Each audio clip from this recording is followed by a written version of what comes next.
Let your eyes fall heavy. You can jump, you won't fall. Arms wide open, I'll be ready. Let your ego melt fast. Let your smile stay bright. You can hold my hand, a tiny grip throughout this night. Let your eyes fall heavy. You can jump, you won't fall. Arms wide open, I'll be ready. I'll be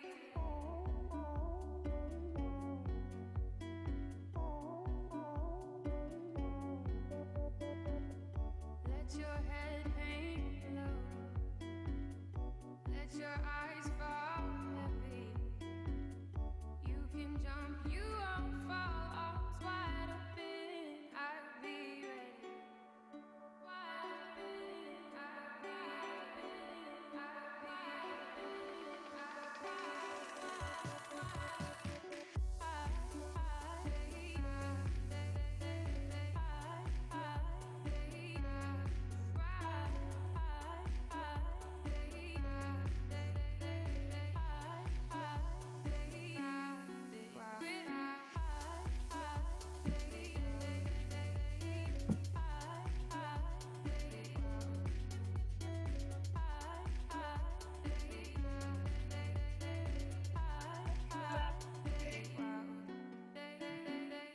Let your eyes fall heavy. You can jump, you won't fall. Arms wide open, I'll be ready.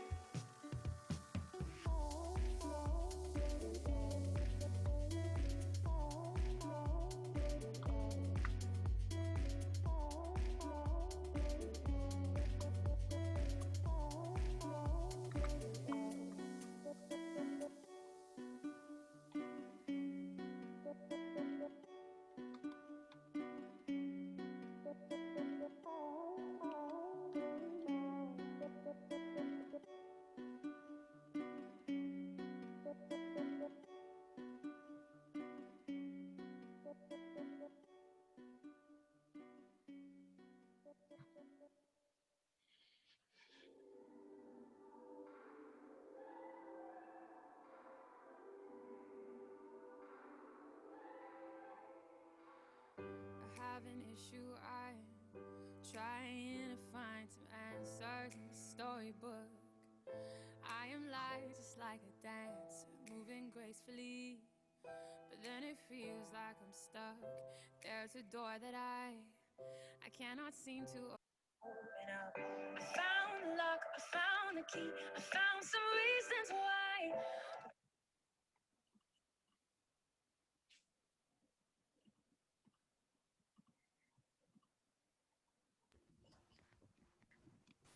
Hello, everybody. I believe we're live. Thank you for being here tonight on our Public Art and Anti-Black Racism event in conjunction with the Vancouver Mural Fest 2020. We're really happy to be here, and we're looking forward to hear what the participants and the co-host will talk about tonight. I'm Marga from Creative Mornings Vancouver, and I welcome you to this show. Right now we have three co-hosts. We have, three co-hosts. That's Krystal, Paraboo, Adam Rudder, and Adrian Sinclair. So further ado, I'm gonna pass the mic to Adrian. Hi, welcome to the talk today, and we're really excited to have you here for this really important talk. And just before we get into the talk, I just want to say that we are on the unceded territories of the Musqueam, Squamish, and Tsleil-Waututh people, and everything that happens on these lands, we're uninvited guests in this regard. And it's really important to understand that all of the benefits that this land gives and all of the history in this land is not acknowledged in general. In most cases, it's just this background sort of knowledge that people know that much of this is ill-gotten, and it's really important when we have these talks where we discuss how things like white supremacy or things like systemic inequalities or sexism, all these sort of ways that justice is not upheld, that just the very land we're on today is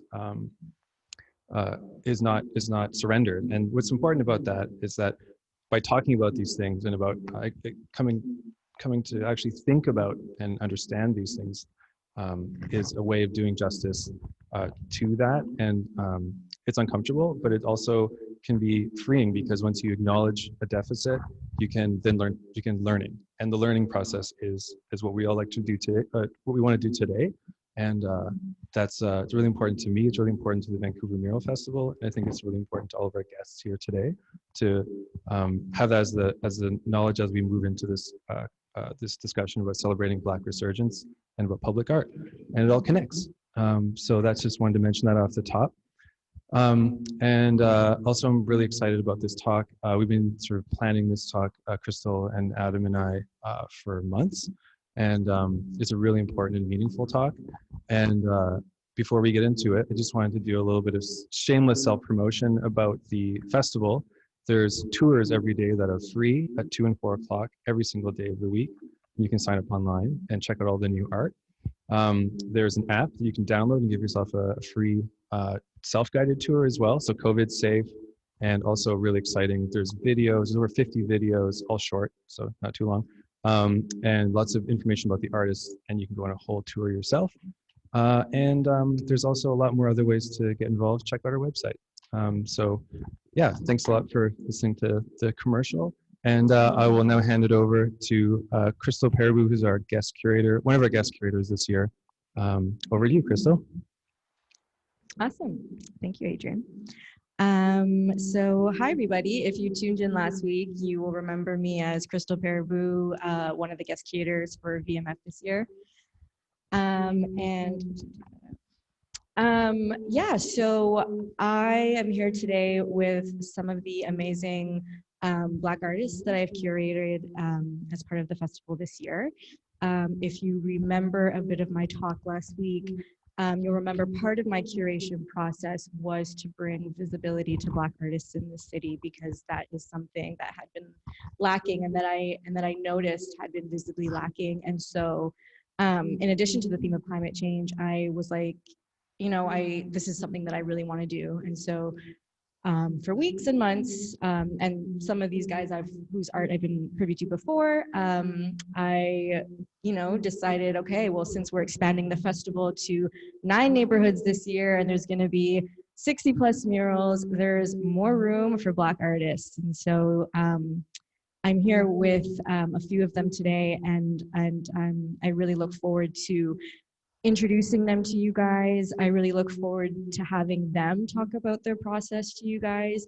And then specifically with the Hogan's Alley project, we have Adam Rudder from Hogan's Alley Society joining us, and he's going to be giving a very brief history as well, so that you can kind of understand when Anthony talks about his mural. So that's going to be really exciting as well.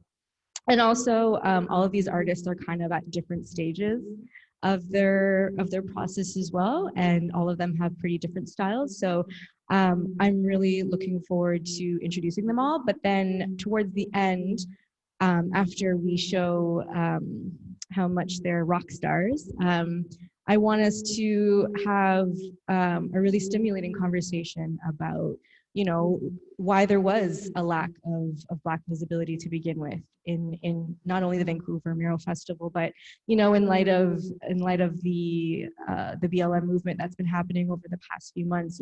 A lot of art institutions around the world, but also here in BC, have been recognizing that they are ready to do and implement anti-racism practices. And so we're going to be talking about it within the context of muralism and public art, but this is something that you can please just take from our conversations as much as you can and apply it to your own lives, your own institutions, especially in places like Vancouver that are overwhelmingly white and are known to be very anti-Black.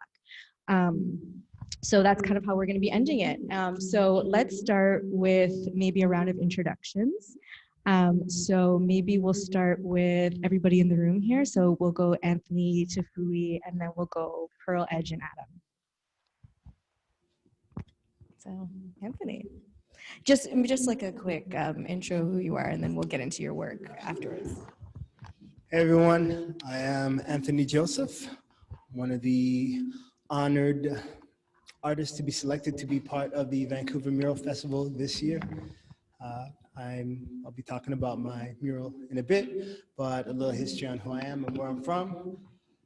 Came out here in '98 to go to Emily Carr, studied art there, majored in animation, and then spent the next 12 years working as an animator, designing crazy looking cartoon characters, dancing around slot games, just endlessly spinning slot reels, I like to say. And then after 12 years, I branched off to do some freelance work and also get into more personal works of art, and have continued doing so. And I'm able to do so on what will be one of my largest canvases of the day. So I'm very happy about that.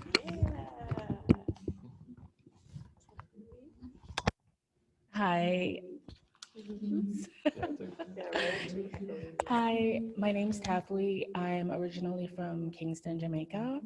I moved to Vancouver about 2 years ago, and it's been pretty an interesting ride. It's really awesome, I find, with the free aromatherapy of the trees and the ocean. And it reminds me so much of Jamaica, like I was saying to you before, that it's like if Jamaica and Canada had a baby, it's Vancouver. I love that. I've always wanted to be an artist since I was about 5 years old. I remember going to school, a new school, and crying my eyes out. And my teacher looked at me and she gave me watercolors and she gave me a sketchbook. And she would make us start every day. It was a bit of a therapy for us just to calm us down. And that practice was just for months, and it was just like breathing for me. And since I was 10, because also in Jamaica, they forced you pretty much to know what you want to do for school. So since I was about 10, I knew I wanted to be an artist. And that's just been my journey ever since. I've always gone in that direction. That led me to Montreal because I used to visit family in Canada and sometimes in Europe and in the States. And I really fell in love with Canada since I was a teenager. And so I studied fine art at Dawson College, and I went on to do design at Concordia after that. And it was a really good infusion of industrial design, graphic design, painting, and textiles. And I've pretty much taken that practice with me, and I don't just have one medium that I work in. And I've also incorporated my love for anthropology and cultures within my work. And what you're seeing now of my work with patterns has been my somewhat of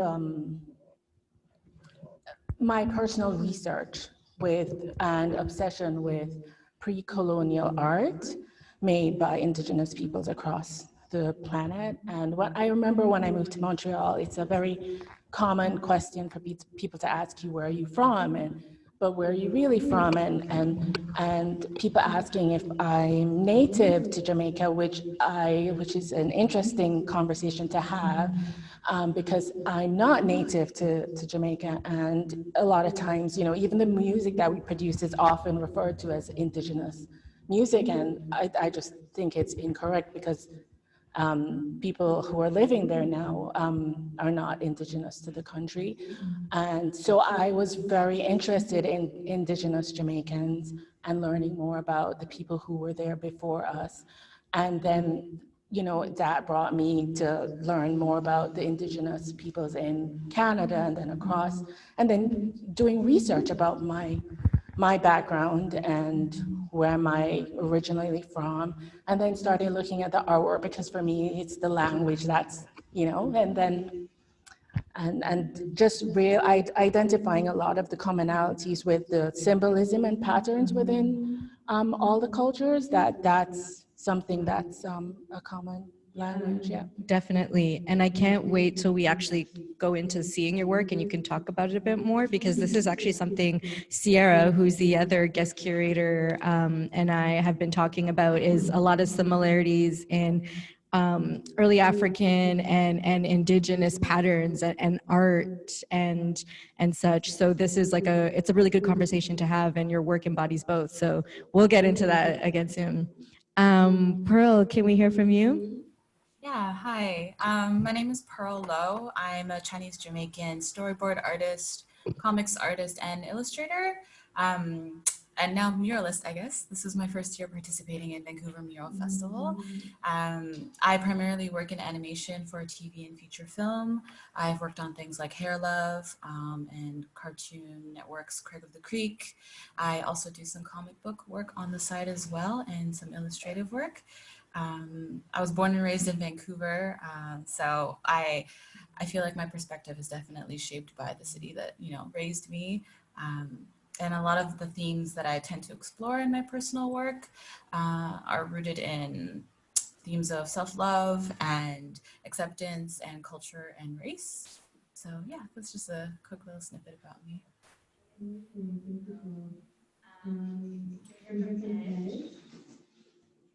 Hi, I'm Edge. My full name is Ejiwa Ebenebe. I'm a Nigerian artist, and I've been living in Canada for about 8 years so far. So while I'm not like, I didn't grow up here, it's been a while at this point, almost a decade. I primarily do illustration, and lately I've gotten into traditional artwork. I started branching into gallery work a couple of years ago, but primarily I started off doing illustration work and moved into being a professional artist a few years ago. Focus of my work is really just about Black joy and freedom, and I feel like so much of the time we're expected to focus on our pain and our hardship and, you know, like the serious nature of everything we go through, and I feel like we just want to exist. We just want to be free. We just want to be happy. We just want to live our lives. And that's what I like to explore in my work. I just like to explore that free, empowered, self-actualizing Black person. And that's what I focus on. Amazing. Thank you. And then Adam, last but not least. Hello. Can we? Oh no. Tragic. I have no idea what's going on. You're very, we can hear you, like you're very low. Very quiet, Adam. Is that better? A little better. Are you near a microphone? Can you? I'm really near a microphone. I'm speaking directly into one. Strange. Yeah, and it was working before. Mm-hmm. Sometimes just can't avoid these issues. Okay, well, maybe just try to introduce yourself really quickly and we'll just keep it going. Okay, so I'm Adam. Rudder, I'll try to speak loudly, but that's not really something I'm good at. So I am a professor at Fairleigh Dickinson University, more a lecturer than a professor. I come to this work of talking about and thinking about Hogan's Alley and being part of the Hogan's Alley Society through the work I did during my master's thesis, predominantly, where I wrote about the Hogan's Alley Strathcona Black community. And since, I guess, the late 90s, I've been working with folks in the Black community to just draw attention or daylight the history here in Hogan's Alley and British Columbia in general. I'll keep it short because it's probably difficult to hear me right now, and maybe I can talk a little bit more about how I come to the work later. Amazing. Thank you, Adam. Okay, awesome. So that was our round of introductions. And what I'm hoping that we can do now is maybe pull up the slides that we had, the artist slides, so that we can get the artists to actually go in depth a bit on their work, and like specifically their older works and the mural that they will be working on for the festival, what the process has either looked like thus far or ended up looking like. So if we can get that slide up, then we'll go right into Pearl, who's going to be kicking it off. Give me 1 second. Sorry, I have a delay over here. Hold on. And it's coming.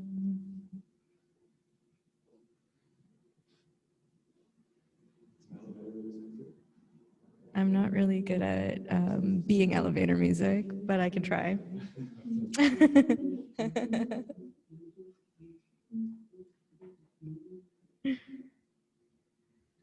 Okay, well, while we wait for it to come up, I will kind of talk about how I came in contact with Pearl's work and decided to start to reach out to her.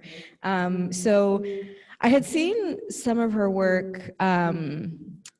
I think it was about in 2016. I think I came across her Instagram.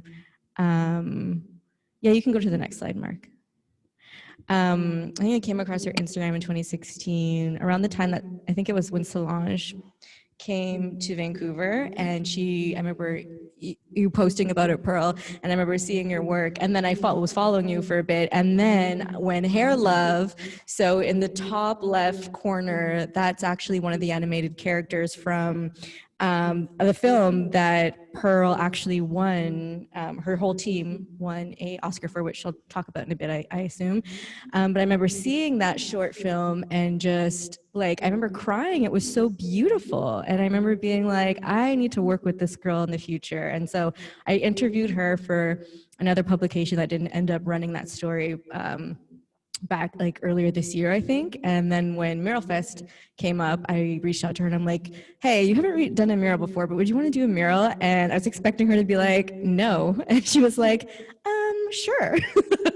So I'll hand it over to you, Pearl, to if you want to talk about some of your older works, and then the following slides have your mural process. So take it away. Yeah, first of all, I was really, really happy that you reached out to me about the opportunity to work on a mural, just because, yeah, I'm a digital artist by trade, you know, I don't really get the opportunity to really do any type of traditional painting. So when you came to me with the opportunity to paint a whole wall for myself, I was like, heck yeah, I really want to try. It's something that I have thought about doing before, but honestly, in my mind, I was like, oh, I don't know if I can do it, but I ended up doing it and it was great. But yeah, some of my older works, I kind of stayed within kind of like an animation, kind of comic booky style. Sometimes I do a little bit more of painterly styles, like the top right picture of M'Baku from Black Panther. Sometimes I do painterly styles like that, and even the Chinese baked pastry in the bottom left-hand corner too. But within the last 3 years, I guess, I had started to kind of explore my Blackness a little bit more, and that really reflected like in my artwork more so now than ever before, or within the past 3 years. So yeah, so I really wanted to just kind of explore my identity for one, because it's weird being a Black person in Vancouver, especially growing up all your life here. Exploring my Black identity wasn't really on the top of my priority list, but within the last 3 years, I found that I really wanted to. So I started to create more artwork that, you know, reflected my Black experience and my Black identity and cultural heritage. And just, yeah, as I kind of progressed in my career, I started to also just land more contracts with people on kind of like Black-centered stories with Black creatives leading those projects, like Hair Love. You know, at the time, one of the co-directors, Everett Downing, had asked around for, you know, a Black female storyboard artist to work on the film because he really wanted to bring that perspective to the story. And I just happened to be free at the time. So I was able to work with him on this film. And I've just kind of, ever since, you know, my intention to kind of explore my Blackness and include more Black art into my practice, it's been very fulfilling. And it's definitely evolved, and my style has changed a little bit, but yeah. Yeah, and then if we go to the next slide, we can kind of see her evolution with the murals. So that's the wall she was given. And Pearl, these were the 2 drafts that you had given us, and we went with the bottom one. Yeah. I was happy that you chose the bottom one, just because I really like bright colors, and especially in Vancouver, I was really thinking about like, because we have so many rainy days and gray skies, like 6 months out of the year, it would be nice to have something like bright, you know, on a cloudy day. So I was really happy that, yeah, I got to kind of, you know, choose the bottom one and expand on that. Yes. So Pearl's mural specifically was in partnership with Pride Society. So yeah, so I think the top one is kind of you exploring more with a queer storyline, and the bottom one was more just individual Black joy. But yeah, that definitely resonated with us the most, and it's actually come along from the original one that you did as well, so that's great. And then the next slide is what her mural ended up looking like. So Pearl, can you kind of take us through your experience creating this mural and whether there was any barriers you faced, or what you enjoyed most about it, etc.? Mm-hmm. Yeah, so there were two main barriers, some that were technical and some that were race-based. The technical parts were just me scaling up artwork to this size. I think the wall was about 48 feet by 31 feet, something like that. I've never painted something this big before, and I don't paint traditionally.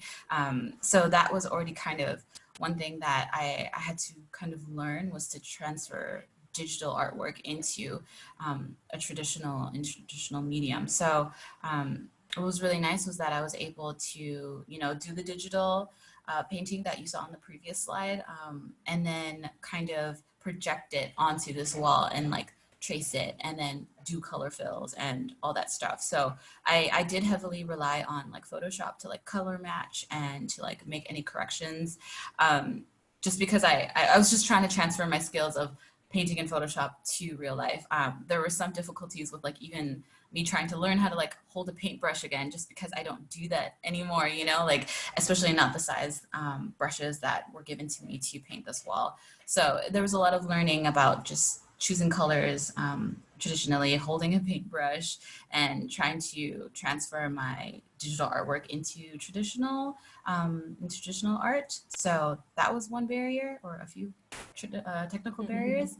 But then some other things that kind of popped up was something that I really hoped didn't happen, but it ended up happening, was just harassment that I faced from this white man who lived in a building kind of diagonal from this mural. It was really interesting because I was painting this mural with usually one other person in the evenings, because I have a full-time job storyboarding. I'm currently with DreamWorks, and I've been working with them from like 9 to 6 on a weekly basis, like, you know, like a weekday basis. So I would work my 9 to 6 and then, you know, head down to the wall for 6:30 and paint until sunset. And I would usually be with one other person, occasionally alone. And it was interesting because on the days that I was alone, I was approached by this white guy, and he had something to say about me using the lift that I was using to paint higher up on the wall. He was complaining that it was too noisy, and that he had to work the next day, and like, how dare I, you know, continue to paint past whatever time it was, which was probably, it was like before 9 p.m. You know what I mean? You were by yourself when he came up to you. Yeah, it was really interesting because out of all the times he chose to approach me, he approached me when I was alone. And like usually I was with one other like VMF staff member, or, you know, another friend of mine, and, you know, I could have redirected him to that VMF, you know, team member, being like, oh, like, you're concerned, you can talk with this person about it. But he chose to do it when I was alone. 3 times he tried to approach me. The first time I was alone and I didn't think anything of it. I thought he was just being like a cranky like neighbor. The second time he approached me and I wasn't using my lift. I was on the ground and I was painting, and he like encroached on my space. I was like kneeling on the ground, and like I was kind of underneath the lift, so I couldn't really stand up for myself literally, but like also, you know, symbolically stand up for myself. And so that was kind of nerve-wracking. And before I went for my last painting day, I had to call out to the community to like basically guard me because I really didn't want to face harassment again. The second time that he approached me, he called me a stupid B word, and I ended up crying, and I didn't feel safe. Like, I really did not feel safe. And so the last day that I was painting, he tried coming out a third time, and I was very grateful that you were there, Krystal, because you sent him back inside. But I don't mess with my artists. It was, but like that was another barrier that I didn't really want to face. I knew that there would be potentially some challenges, me painting in a back alley as a woman, alone, could be dangerous. I was really, really hoping that the Blackness wouldn't layer in, but being Black and being a woman, for me personally, those experiences are very hard to separate. And it was true, you know what I mean? Now seeing this, or now having gone through this, I'm like, of course, painting while Black is a thing. Like, and now it's a situation still. So that was kind of harsh reality that I wasn't surprised to face, but that was, it was an obstacle for sure. But I was very grateful for community for that. So for sure, it was really beautiful how the community came out for you. But not only painting while Black, but like painting while Black of something / someone that is Black. You know what I mean? Because like I also thought about this a lot after it happened, and I'm like, what if she was painting like cars or something that was very traditionally Vancouver based? Like, would he still go up to her and harass her the way he did? Yeah, so anyways, this was a learning experience for the whole VMF team in general, though. Like right after that, I thought a lot about how, even as a curator, how to protect artists while they're working, because when you're in spaces, whether they're public or private, there's usually, if you're under good leadership, respectful workplace policies that you can at least refer to or that protect you. But when you're a muralist and your office is essentially the entire city of Vancouver, and you're sharing your office with other people because it's their public space, how do we ensure that we get policies that protect you guys? And so we started using some signage now, which is really great. But I think it needs to, we need to push it a bit more deeper, just in general. So thank you though for sharing that experience, and your work is so beautiful, and I'm so happy to see it up, and it's definitely brightened Davie Street, and you have so much community that has just been behind you with this. So it's so beautiful to see, and it is Black joy. When I look at it, I feel Black joy. Thank you. Cool. All right, so let's move on ahead to Tafui. Or get there? Okay. I got stuck. So Tafui was actually one of the later ones to come on board. She applied in our when we opened up submissions the second time. And I remember Dave, who's the executive director, and I were both just like, her stuff is really cool. Like, we could just imagine it like wrapped all around a building, and we ended up getting a building where we could wrap your stuff literally all around. So if you want to go to the next slide, Mark, I'll have Tafui kind of talk a bit about her process and her aesthetic, and then the slide after that, Tafui, you can kind of go into the draft that you have for the specific mural for the Zebra Club on Granville Street. So you want me to talk about the process? Just talk about your work. Let us know what the dots mean.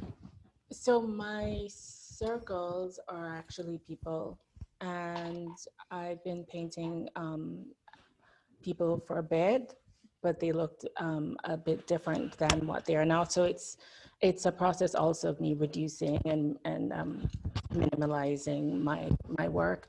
But like I said earlier, it's me just discovering different cultures and different people, and connecting with different cultures through the art, because for me, that's the first thing I go to. It's to find out about a culture is through their art. And also being Jamaican, where our motto is out of many one people. So it's something that has always been a part of my psyche. It's just something that they drill in you since you were a kid. It's, we are the same, we might look a little different, but we're all family. And it's very interesting growing up in a melted pot versus being in a melting pot. And there's so much beauty in both.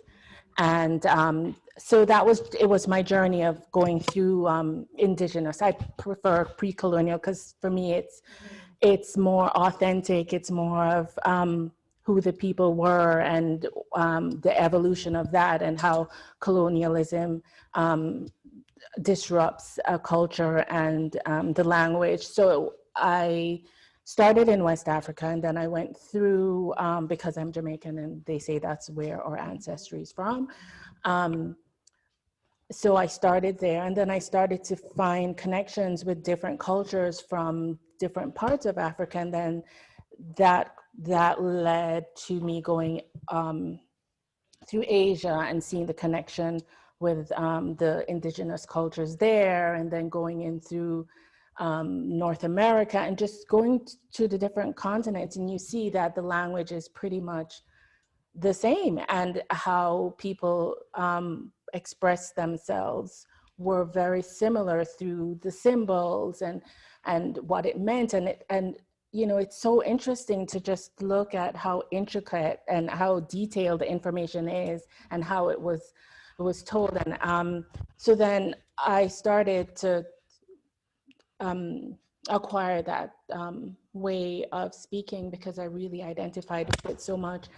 And then my work, it eventually, you know, came into my work. And so for me, it's that we are one, we're all connected. And from a distance, you don't see someone's race, you don't see their gender, you don't see what their ability is, you don't know what language they speak, you know that they're a part of you and we're a part of each other. And so this is what I'm saying in my work, it's that you might have some obstacles, which have the lines, but at the end of the day, we're the same. And we can only get through things if we see each other in that way. And it's kind of interesting now to see that that's what we have to be practicing now with COVID and doing it all together. And if we don't do it together, and if we don't see the connection and recognize that, then we're all gonna have COVID. Yeah, pretty much. Yeah, no, I love that. And what I really love about your work as well is that you've also translated most of it to just everyday decor, everyday lifestyle items, only to kind of push that narrative further. Like, you know, you have that collective oneness on pillows, you have it on shower curtains, in addition to your prints and towels and stuff. And so it's almost like you're pushing that narrative actually into our everyday lifestyles, which I really love and appreciate. If you go to the next slide, Mark, we can kind of get a feel for the mural that Tafui will be doing. So this is the Zebra Club on Granville Street. I think it's is it 1138 Granville or 1168, one of the two. Either way, so the bottom left is the front of the building on the Granville side, and then the side is on the other side of the corner. And I'm just thinking, was there? Okay, no, I think that's it. Yeah, so do you want to maybe talk a little bit about your process there? The one in the top left is actually an older painting of yours that we're going to apply to the Granville side right underneath it. But if you want, you can talk a little bit about it. I also think it might be funny to mention the whole Zebra Club and Stripe thing that we came across with them. You know, I didn't even connect any of that. I didn't Like, because my stripes don't even mean zebra. Exactly. Talk today about like what happened with the city today about it. Yeah. Oh my Dan God! told me about it. What a face palm. Yeah, they essentially were like, well, this is a little too on the nose with the stripes, and we were like, yeah, but the stripes aren't zebra stripes. They're quite the opposite. Just for everyone, so everyone knows, the city has a strict policy that public art can't be brand or advertising related. So this is to make it so that there's corporate art. There is actually a safety valve on corporate art, and so of course there's always. But what was really interesting is that no one thought about it, and of course we're like, there's dots, and like, how does a zebra even look? Have you seen a zebra? Like, it's not even. It's come on. But it was really interesting, and it was coming up against those barriers. Is a big part of Mural Fest because we're always negotiating a very different language of seeing the city. The city has its own language and visual vocabulary, Yes. and it's like once you start to learn that, then that's what we sit in the middle to allow artists to express themselves in their purest form, and then also at the same time giving that knowledge to artists to see how to pitch public art in the future. So it was a perfect example, but it was very, very stressful, which is part of why I started off this basically so stressed being on camera. Sorry, everybody. It was really tight when I started. For you to It was hard going first. Anyway, back to you. Yes. So can you take us through the process of creating this draft for us? Well, I did not know that it would have been so difficult for you guys. No, I'm sorry. Excuse me, you have nothing to feel sorry for. No, you're here to do the work. Yeah, we are here to do that rough work. We're in service. We're in service. And I appreciate it. Yeah, no, we love it.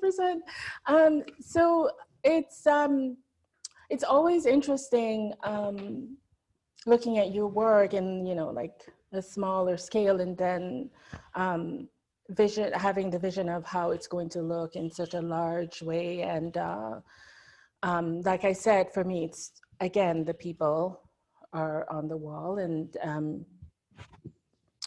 we might think that we're different, but I'm sure to a dog we're not different, right? So that's what this means, is the connection with each other.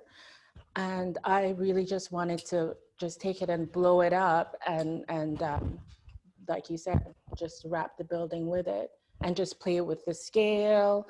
And I had no idea. Now I'm looking like, where is the zebra? What is he doing? Is he running? And I'm trying to. No, don't. There's no zebra. Just forget about it. I'm just trying to see the zebra in it, but. And just how it's going to evolve from the, would that be east facing wall to the, yes, the east, which is at the front, and then the north, the larger, you know what, I use the mountains as my marker. Good. So, so the larger side is the north side. I did this because I was like, what time is it going to be hot? Where is it facing? So it's, and then playing with the patterns. And then for me, it's, thinking about how are they going to see it? And are most people coming up from the south, and then they're going to see the north facing wall first? And then how is that going to translate on the other side of the building? What, are they going to be surprised that, it's a different shape that's on the other side too? Right. I had a question about that painting. So it's a little different in terms of the way you're doing the spots, because some of them are dripping. Mm-hmm. So does that have some kind of meaning in terms of, people decaying or going through hardship? Well, and so so with my work too, I do larger pieces, and then I take sections of that piece, and then I use that piece to make something else. So especially when I'm translating a painting into a print or into textiles, it's the process of how is this going to repeat is something that I think about and I keep in mind. And so yes, it's more about an evolution of a person, and it's also dealing with the evolution that I have made after, you know, there's always things in your life that it's like before high school, after high school. And then I recently lost my mom in 2016 and then my dad in 2017. And it was just the process of going through all of that and really connecting with that even now, just with so many people losing so many things. And so it's also listening to how different therapists actually talk about grief. And I never even thought that, you know, people are grieving because a lot of people have lost their jobs, not just a person, but so many different parts in your life. And how do we get through this together? And just thinking about all the different elements and people and things that can bring us to a space where you feel whole again. And when I moved here, it was very interesting to be in another part of Canada that was just so different from the east side of Canada. It feels so, there's still the thread of Canada, but there's such a difference. And with the nature and the free aromatherapy, I'm not sure, because you've been here a while, you probably like don't realize it, but the trees and the smells and different neighborhoods has just such a unique identity just because of the trees. And it was all a part of that. So I'm really glad that this piece will be a part of the community. Yes, I am too. I always feel so great after speaking to you. You're just, and she always reminds me to take my vitamins and drink water. Thank you so much, Tafui. It's beautiful. Okay, let's go to Miss Edge. Okay, so I just want to introduce Edge by saying, watch out. Okay, if you are a fan of James Jean, a lot of you know him. He's like a Taiwanese American artist, works a lot with Takashi Murakami. This girl is like better than James Jean. This is the next James Jean. Go to the next slide, please, for evidence. Like, it speaks for itself. She is incredible. So I'll let her talk a bit about her beautiful opulence illustrations. Oh, you're too kind, Krystal. Thank you. Yeah, so I mean, I guess to talk about my current work, I have to talk about my old work, right? I didn't start off doing work that was this bright and vibrant and colorful. It's actually been a very long process to get to the point that I'm currently at. When I first started, I was, doing art by myself in my little bedroom, just, drawing alone. For context, so I said earlier that I'm Nigerian. My parents are Nigerian, but I wasn't born in Nigeria. I was actually born in Lesotho, which is a country. It's enclosed by South Africa. It's a separate country, but it's enclosed by South Africa. So I grew up there. We were there till I was about 9, and then we moved to Samoa, which is a country in the South Pacific, a little island in the South Pacific, just off the coast of Fiji, and it's fairly close to New Zealand. And I was there until I was 18, and then I moved to New Zealand to study. Was there for a few years, about 3 years, to study 3D film production. Moved back to Samoa for a few months, and then we all moved here to Canada 8 years ago. So, and all of that, I've experienced a few different, living situations and cultures and people, and that's all kind of fused together into the work that I create, like the bright sunshine and oceans of Samoa, and the more, I guess, urban areas of New Zealand that I was in, and also like the different, I guess, cultural motifs I was exposed to through TV and whatnot. So when I first started, I was honestly really bad with color. It was something that I've always been drawn to, but it wasn't something that came naturally to me. So if you look at my really old work, you'll see that's all pretty dark. It's pretty pretty dull, pretty it was, I think I was tending towards more of the horror genre, and I still love horror, but it's like more subdued now. But that was more of the focus that I had back then.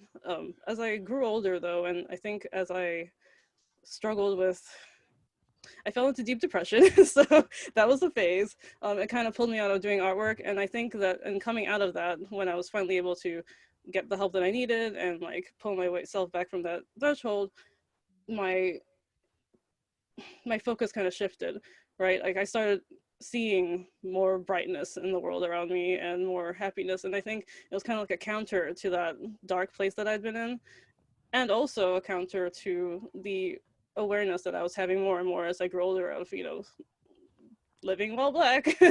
I mean, that's always been there, and you know, it was always there in like very just the undercurrent of, you know, microaggression and sometimes outright racism, but it wasn't something that I really, it was something that I became more and more aware of with time, and as I started to like build the framework in my mind as to how I was understanding, you know, the world around me and whatnot.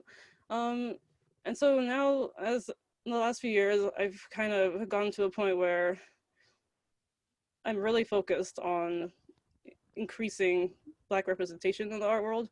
It's really frustrating to me to see just how devalued and, I guess, just, you know, pushed aside the Black women specifically, because that's my experience, are. We're put into boxes, right? We're like either hypersexualized or we're put completely the other way, where we're demonized and, you know, like depicted in One more time for the people in the back. yeah, it's just like, you know, other people have decided that they see us a certain way, and that's what we are. And I personally have had enough of it. I feel like I have the ability to create the image of Black women that I want to see. And so it's really very self-indulgent, but it's also for like my community and for, you know, my family and my friends, that I just want to show black people are beautiful, you know, like we're beautiful, we have joy inside of us, and there's nothing that can slow us down. People may try, but at the end of the day, we're here and we're not going anywhere. So I guess that's what's really pulled me into the more whimsical, hyper fantasy depictions that I create in my work now. It's just like there's this feeling welling within me of like just pure Black joy that I want to project into the world, just unfiltered, unstoppable, and I wanted to, I guess, permeate the areas that I can reach. It sounds kind of maybe silly, but that's really what it is. It feels like a force within me that I need to let out in order to show my fellow Black people that, hey, you're seen, you're appreciated, you're loved, and we have fantasy worlds that we can create for ourselves too. I hope that all makes sense. I feel like I'm kind of rambling. No, I love everything that you just said. It's super beautiful. But I specifically love that you're putting Black joy in the context of this fantasy world, because I don't know, when I kind of think of the fantasy genre, I think a lot of like gaming culture as well, and how like the lack of representation of Black people that's prevalent there, but also the heightened racism that's very much prevalent there. And, you know, when you think of stories like Lord of the Rings and stuff, like you're basically creating like an elvish world for like Black people. And I think that's so beautiful. And it's like, you know, we can, not only can we have joy, but we can also cross genres with this joy. And I think you're pushing the boundaries in terms of what you're doing with that. So No, thank you so much. Absolutely incredible. Yeah. If we go to the next slide. Oh, sorry, I just wanted to say real quick that sorry. No, I just wanted to adjust what you just said, that actually that's a very good point, because the fantasy and the video game world, like that's something I grew up with. I've been a gamer for as, you know, long as I had access to it, and I've always loved fantasy worlds, but like I've always been very aware, at least as soon as I was made aware of it. Like my mother actually came up to me when I was maybe, I don't know, 11 or so, and I used to draw a lot. I still draw. I mean, I started off drawing a lot. I would doodle all the time. I was constantly sketching. But she came up to me and she was asking me like, she was just looking at my work, and she just said, just offhandedly, like, how come you never draw Black people? And I was like, you're right, why don't I draw Black people? And that kind of like sparked the path that I've since taken, because I hadn't realized that I wasn't drawing people who looked like me. And that was because I wasn't seeing them around me. That was amplified by the fact that we were the only Black family in the area that I was living in too. So in addition to not having Black people around me in terms of community, there was just also no Black people in terms of like the media I was exposed to, the books I was reading, the video games I was playing. And, and that all contributed to the idea of the default. You know what I mean? Like not knowing that, or unlearning, either learning that Black is not the default or unlearning that it is the default. I like to tell the story of like, because everybody who knows me knows I'm a huge Harry Potter fan, and Hermione Granger in the books is described as like having really big frizzy hair, and she's super smart and she loves her friends, and so I literally pictured her like me. And then, so I had to unlearn as a kid, like an 11-year-old kid, when the movies came out and it's Emma Watson playing her, it's like, oh, you're unlearning that you're not the default. So it's that same idea. Okay, next slide. Let's talk about your mural on Robson. I'm pretty excited. This is not my first mural, but it is my first traditional mural. It's my second mural overall, but it's my first traditional one, and I'm nervous but excited.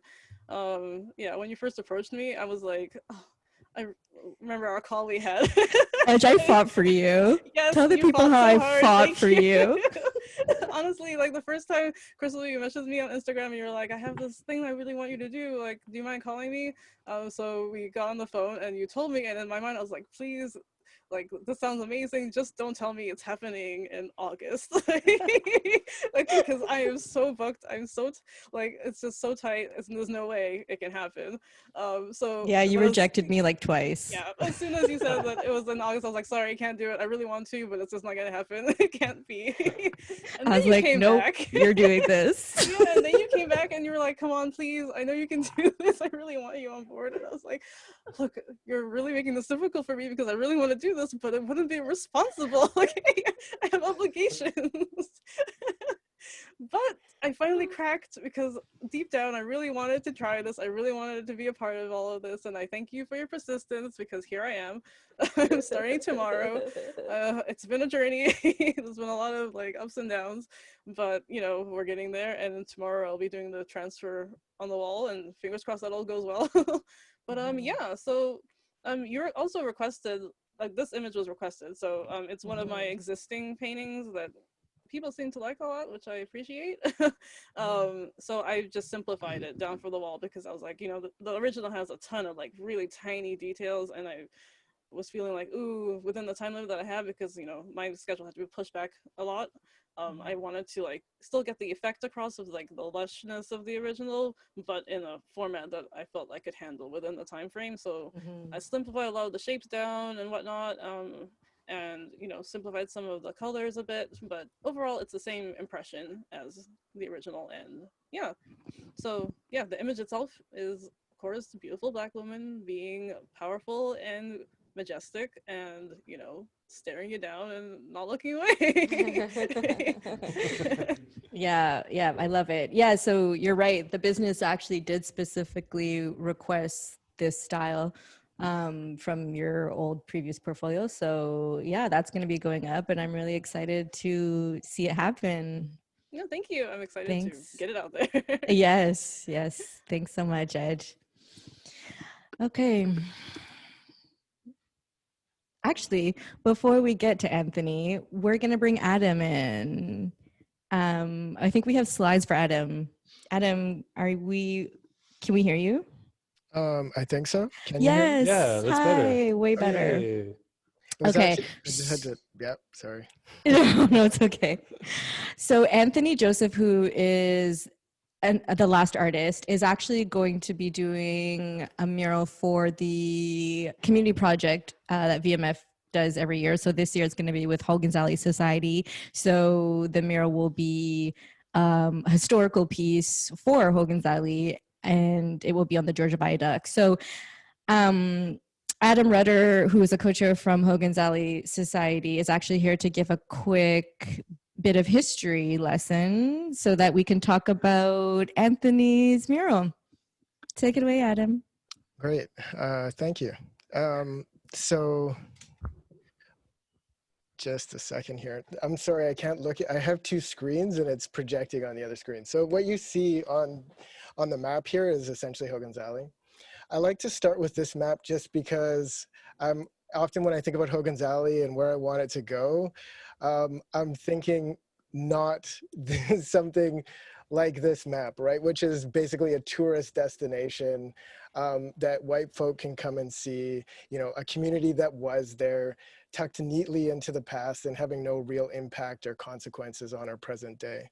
So here you can see what's great about this map is you can still see the T-shape sort of Park Lane alley just behind Main Street between Union and Pryor, and stretching all the way back to about Jackson Street, where the Fountain Chapel Church still sits on the corner of Jackson and Pryor. What's of course interesting here to think about is that the viaduct went actually directly through this community.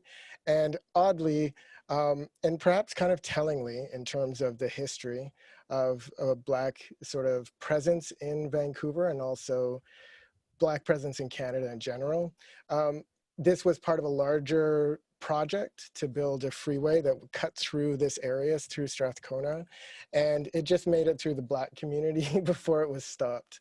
And there's a lot of reasons why I think you can point to this as being sort of exemplary in a certain sense of the time in which weak communities, or those that were considered to be weak and didn't have a lot of representation, were often bulldozed, right? Just because they were seen also as communities that perhaps wouldn't have the political clout to fight back. So if we go to the next slide. Yeah, I often start with thinking about sort of what you know about the history of Black history in the city of Vancouver. And this is mostly just to highlight the fact that not a lot is known about the history of Black people in Vancouver. And it's not just by coincidence. There's many historical sort of reasons for this, going back to when Black people first migrated to British Columbia back in 1858, when the first Black migrants came from California, sort of escaping an increasingly hostile environment in California, and looking towards Vancouver Island as sort of being a promised land. I'm not sure how familiar we are with the history of Blacks in Vancouver. I'm not going to go too much into it. I'm going to try and keep it short. But if you haven't heard of the community that immigrated here, you may want to check them out. They were influential, actually, in Victoria. And what really strikes me, particularly when thinking about Hogan's Alley, was they weren't forced to leave Victoria. They left because they realized that despite our ideas about Canada as sort of being less racist and not really having a history of being racist, it was racist enough in Vancouver Island that people chose, after being here for 20 years and experiencing the racism that they experienced in Victoria, chose to actually return to the States after the Emancipation Proclamation. Because at least in the United States, there were established Black communities and they could fight white supremacy in solidarity with their communities. The other thing, of course, we want to think about is how are they remembered? And I think it's really important that we begin now, not just to memorialize Black people in Vancouver, but to think about, to nuance our idea of, first of all, what a Black community is. Our Black community here is extremely diverse, like every Black community in Canada. We have people from the continent, people who were born here, people from the States, people from the Caribbean, like my family. And so it's important, I think, even before we start to think about Hogan's Alley, that we acknowledge that Black history is much more nuanced than this term might immediately sort of signify. Next slide.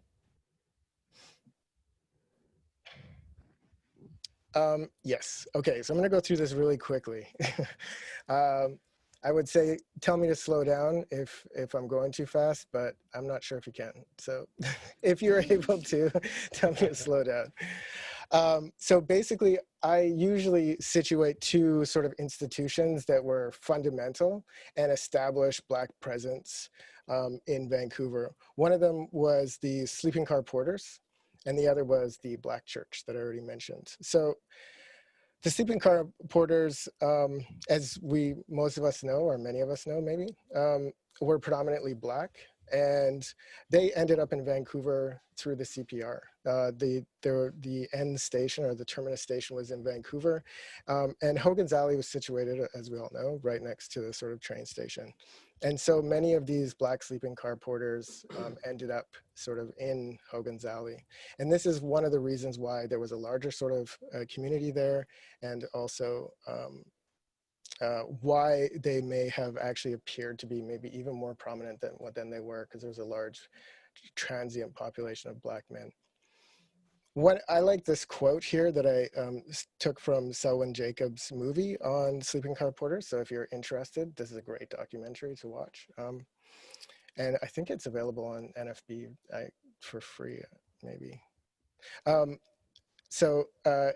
From preparing, to just a brief summary of the car porters for those who are unfamiliar, from preparing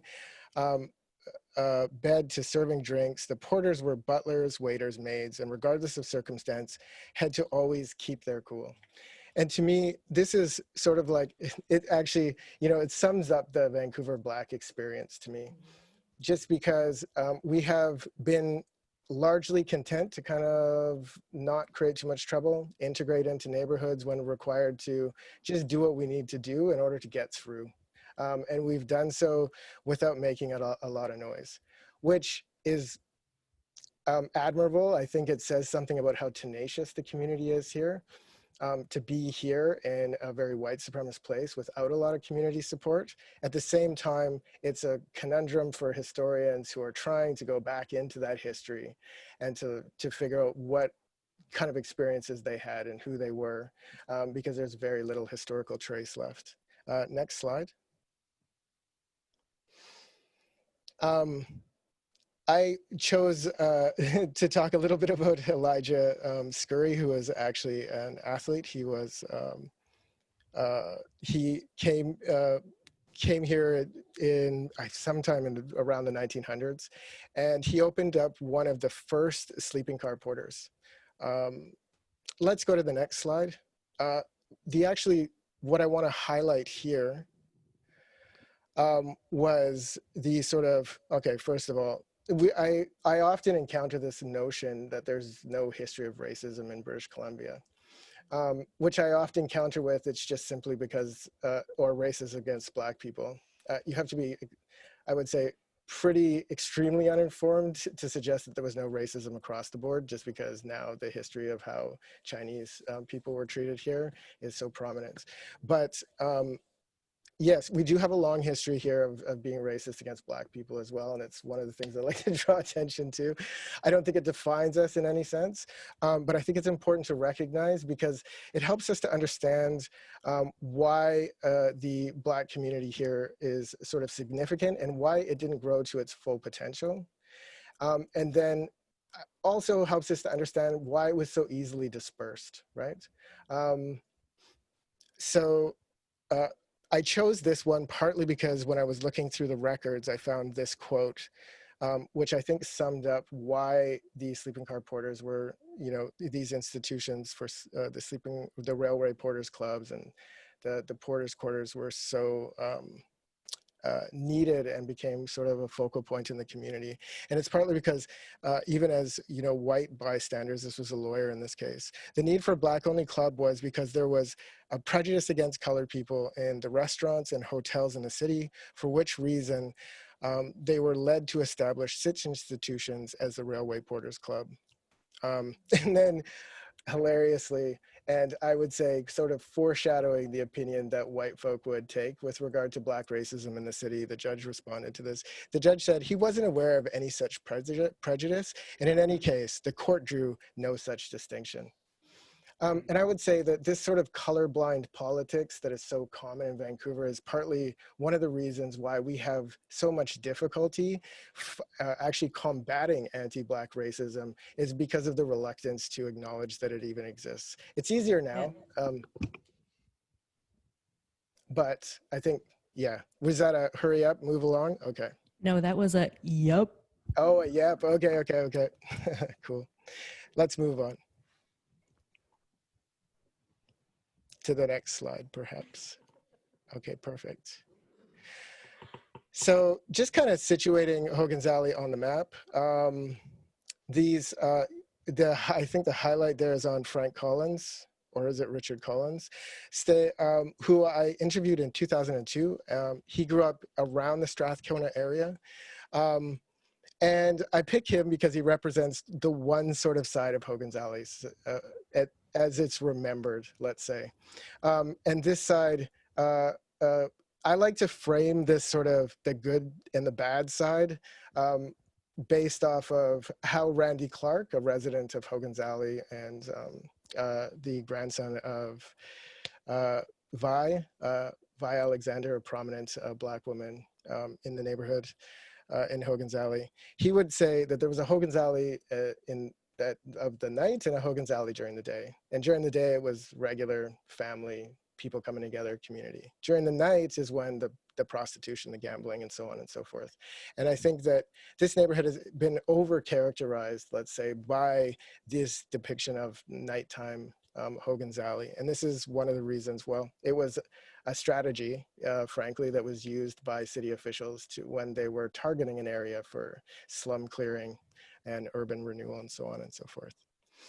So this is very much sort of the rhetoric that came out of that period. And it's interesting that even residents from the Black community as well, sort of course, were influenced by this rhetoric. Stay away from it, Dick Collins said. What I understood, they named the alley after somebody named Hogan. We now know this is probably not true.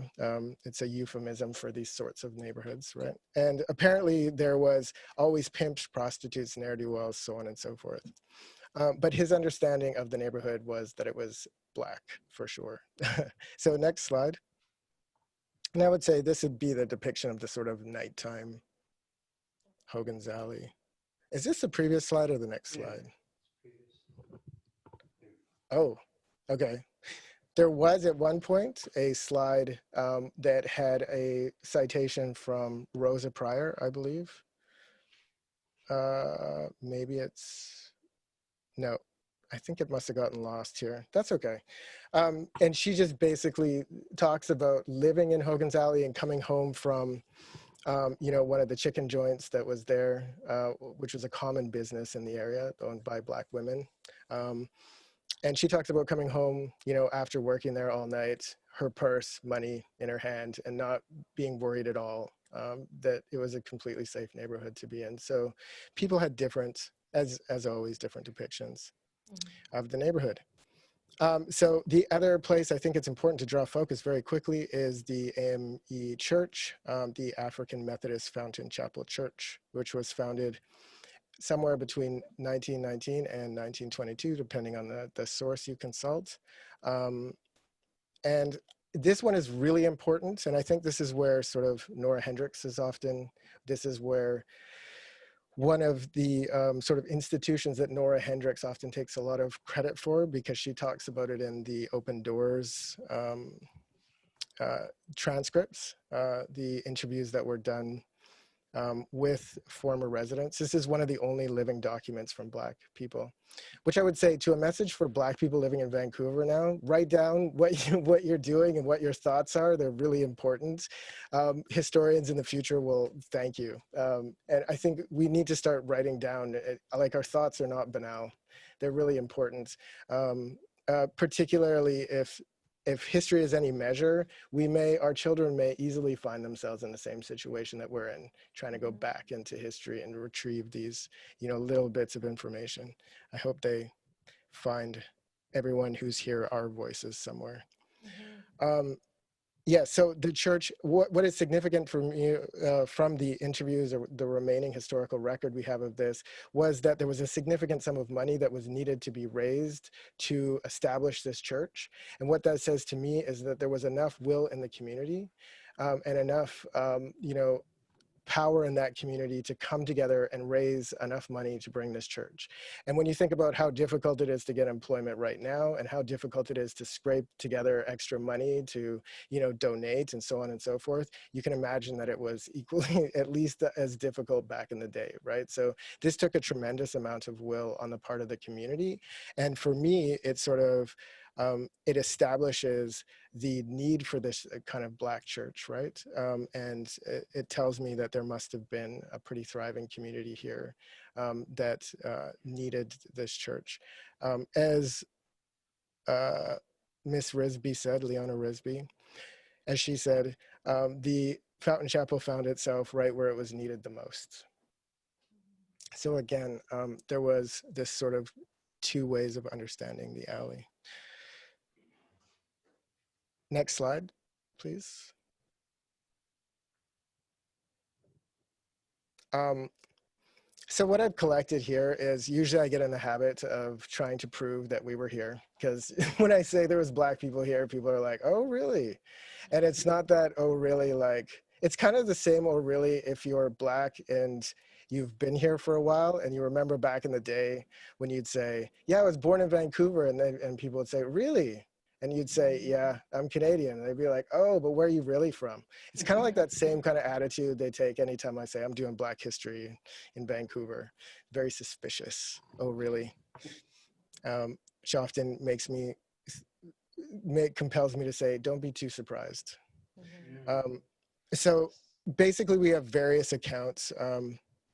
Dorothy Neely is often cited. She remembers whole apartment blocks filled with Black folk, and particularly in the area that we're talking about here, the 600 block prior 638, and in and around this sort of area.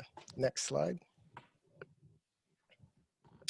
And again, there's a number of different sources that kind of corroborate this story of there being Black people in this neighborhood. Let's go to the next slide.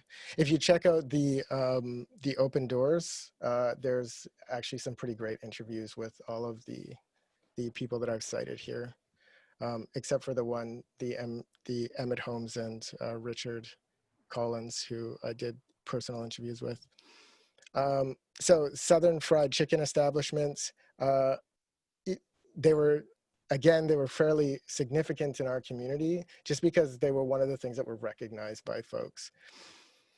And even noticed by, who's this, Bruce Ramsey? I can hardly remember his name. A reporter who reported, there is no one locality in Vancouver which can be described. And this is getting into the 50s, 52, as Negro. However, there are a number of these chicken establishments that have kind of grown up. So I think this brings two things to mind for me, that already the area in Hogan's Alley was seeing a decline in residents. And I think this is easily explained by Randy Clark and his telling of the community. Black folk were used to urban renewal at this point. They knew it was coming. They got out before the bulldozers came, right? And so there was, the community suffered from what I would say sort of two main illnesses. Can we go to the next slide?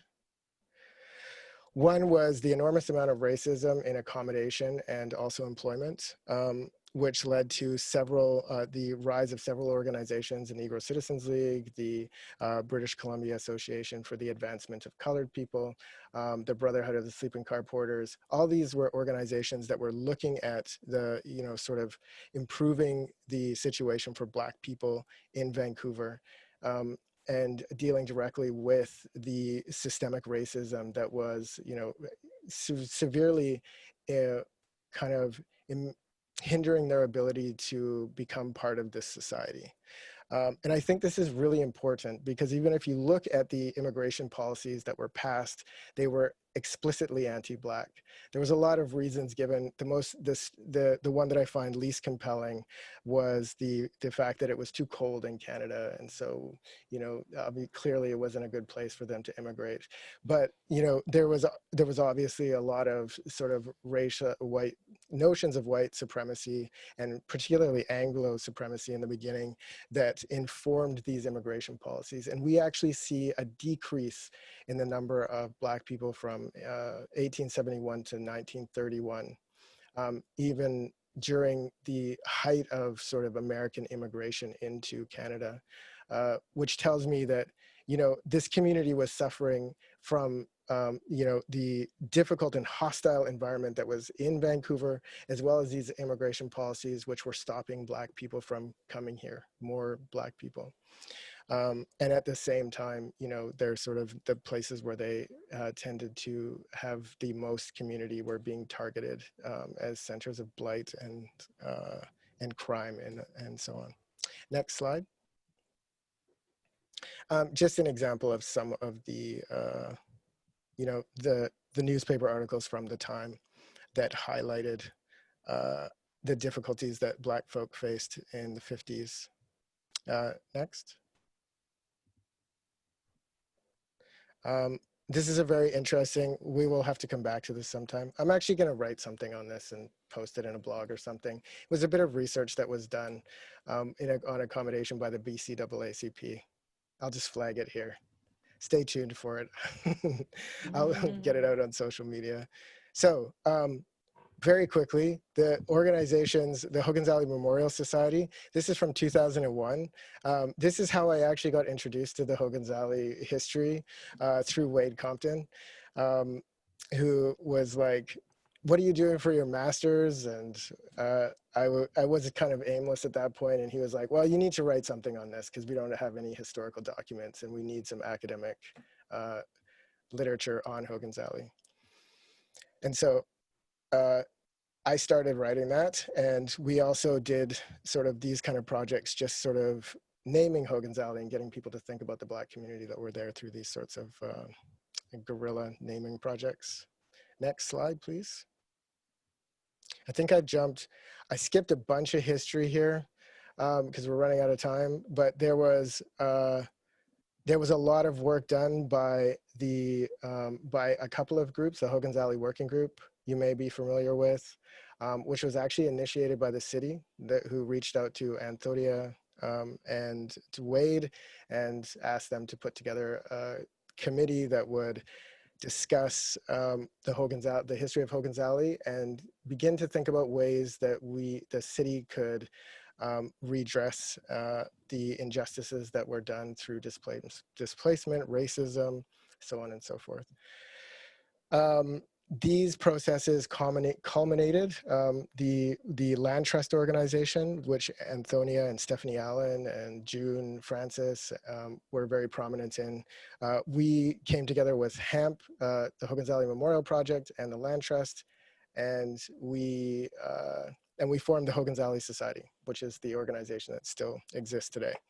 And I would say one of the most significant achievements so far of this organization was to get this little piece of language into the Northeast False Creek Plan, which is to establish a cultural center of approximately 27,000 square feet on the 898 Main Street block. The cultural center will be a focal point for the Black community and will be welcoming and inclusive to all, a place from the community and for the community. So right now, I would say, is sort of leaving this topic, that drawing attention to this community is really important. As many of you know, we are currently in negotiation with the city. We're trying to come up with a memorandum of understanding that will outline how the city and the Hogan's Alley Society and the Black community will work together to shape what the Hogan's Alley block will look like after. We've put forward some what I think are innovative and creative solutions that will, sort of one of them being the land trust model that would allow for a sort of different way of thinking about property ownership in this area. And I think we need to continue those discussions and to keep thinking and keep pressure on the city.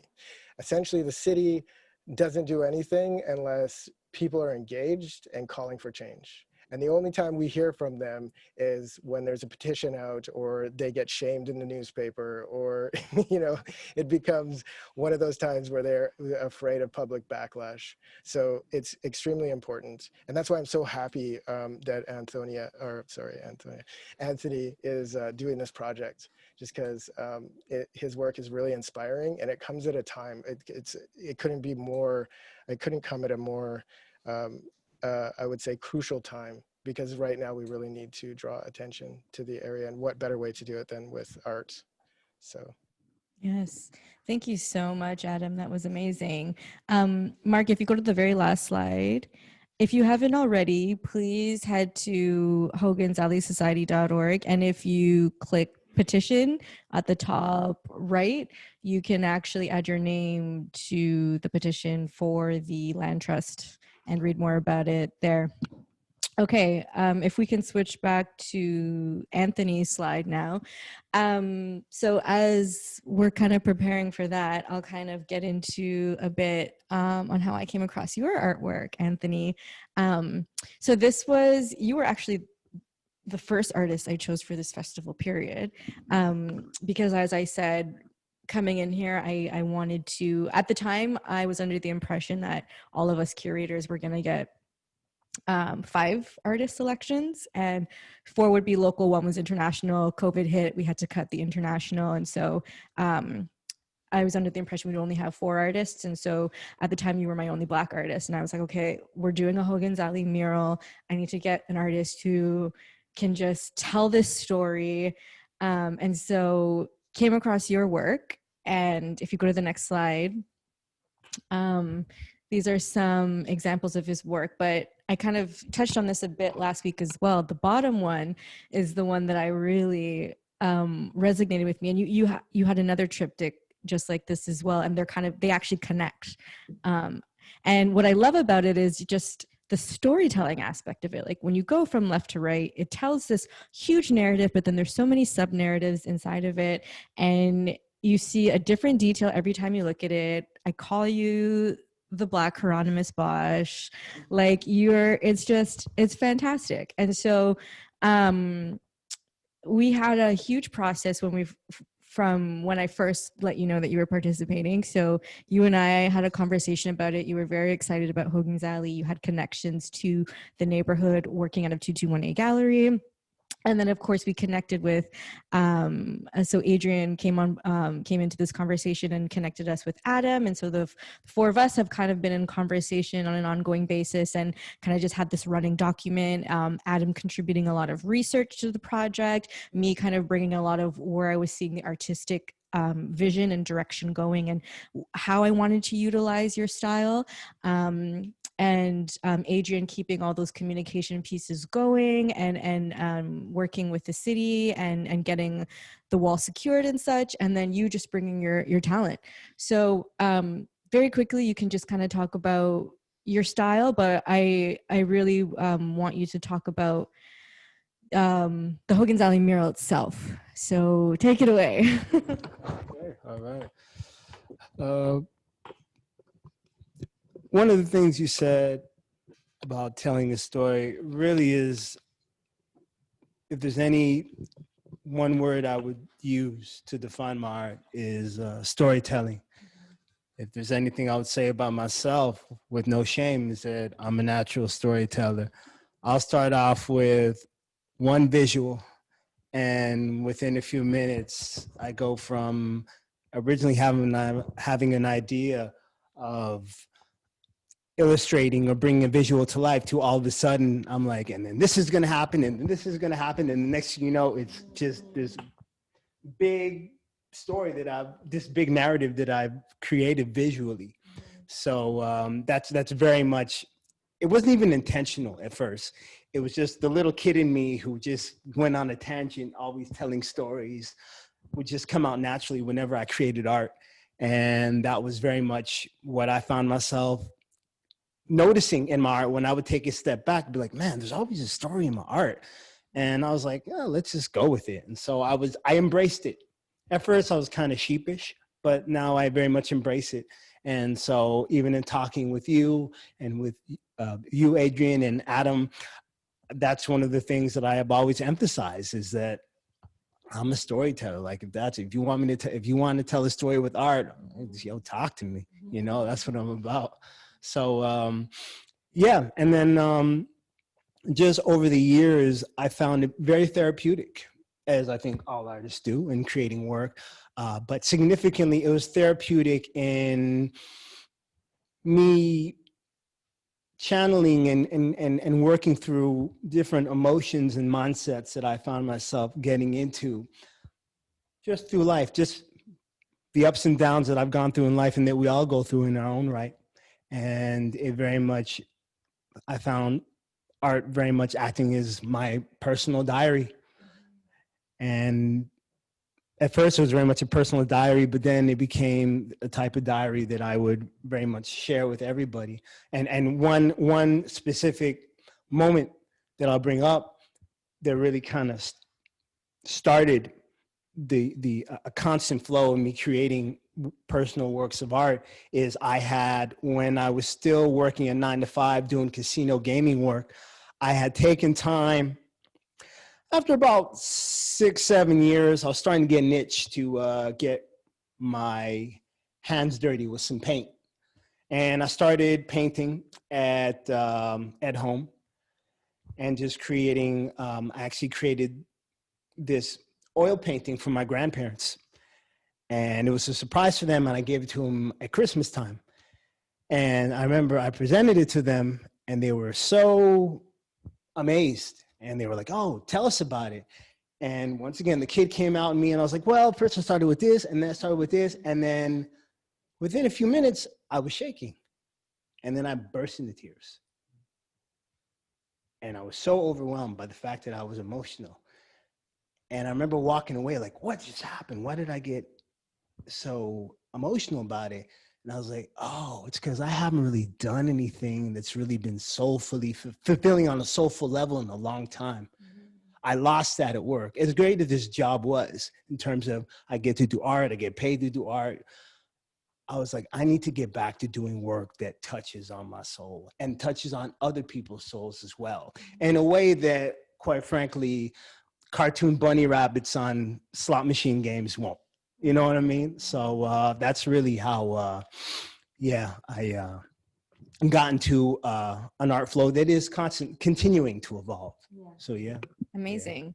Yeah. So yes, Mark, if you want to go to the next slide, this is the final draft that you did for the Hogan's Alley Siding Mural. So last week, you can go back to the curator's talk if you want to hear about the process of going from a wall that was chosen from here in Mount Pleasant to the north side of the viaduct here on Union and Main. And you were given the wall in Mount Pleasant, and I remember you called me and you were very hesitant though, and you were like, I don't know if I'm like, I got your back. Like, if we don't like it, we don't like it. Like, and now it's literally on the viaduct, the very instrument that destroyed the very first Black community in Vancouver. So this is not just you creating art and telling a story. This is reclaiming space for the Black community, and that is very powerful. So I want you to talk a bit about that, and then the remaining slides are all the different sections you have, so feel free to just go into letting everybody know what you've done. Absolutely. So originally the mural we were looking, or the location we were looking at for the mural was going to be in Mount Pleasant, and I was just ecstatic to, as I still am, to just be working, I'm just ecstatic to be able to create a piece of art as part of the Mural Fest. But after a little bit of time, I started, just thinking, it'd be nice to do something within Hogan's Alley. I slept on it and I woke up and I was like, it'd be nice to just, as you said, make a visual mark on the area where Hogan's Alley was. Because I also, for several years, painted out of a studio right on Main and Union, 221A. And so I'm very familiar with the area. And to be completely honest, even though I was familiar with Hogan's Alley, I didn't know how significant the Black community was there.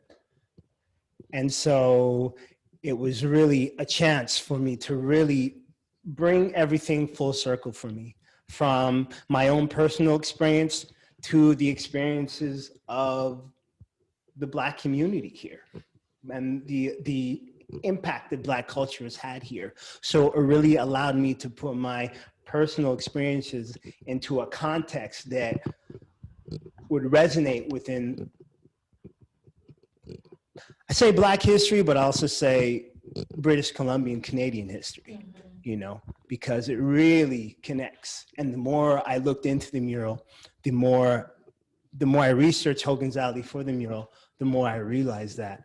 So at first, when I was thinking about, when I had Mount Pleasant in mind, the idea was to, using the history of Black porters as the, more or less the continuing narrative throughout the painting, do a somewhat of a kind of like a tour, almost like I used to say, almost like the map on a SkyTrain where you'll have different stops. Do the next slide, maybe. I think there's an easier. Yeah, absolutely. Yeah, we can do the next slide. I think it'll show it better for you. Okay. So originally it was just a matter of showing, just in a very colorful, vibrant, and strictly positive way, just the great people and the great things that have come out of Hogan's Alley. But as you said, Krystal, you know, when I started, when we moved from an area in Mount Pleasant to the actual viaduct, and it really sunk in more and more, I am adding beauty and art to the thing that destroyed beauty and art. And there was, I found myself not being so, you know, happy and chirpy about my theme anymore. And it definitely added a somber tone to the idea. And so I still wanted to show significant people from Hogan's Alley and the history of the Black community there. But I wanted it to be clear when people look at the mural, to let it be known you are actually looking at the instrument of Hogan's Alley's destruction. So as I started looking at creating the mural, the idea was to show the figures, but within smoke and ash that was caused by the demolition of Hogan's Alley. So as you can see on this slide, the first slide, as I like to say, here lies Yellow Kid. And Yellow Kid was a character from a comic strip called Hogan's Alley. And Hogan's Alley, the comic strip, dealt with a rowdy New York neighborhood. And it was a little bit a la Little Rascals, just mischievous characters getting into all sorts of trouble and so forth. And as I thought about how Hogan's Alley was looked upon, as Adam touched on a moment ago, it was very much, it wasn't flattery. It was very much a means of making a novelty out of the community.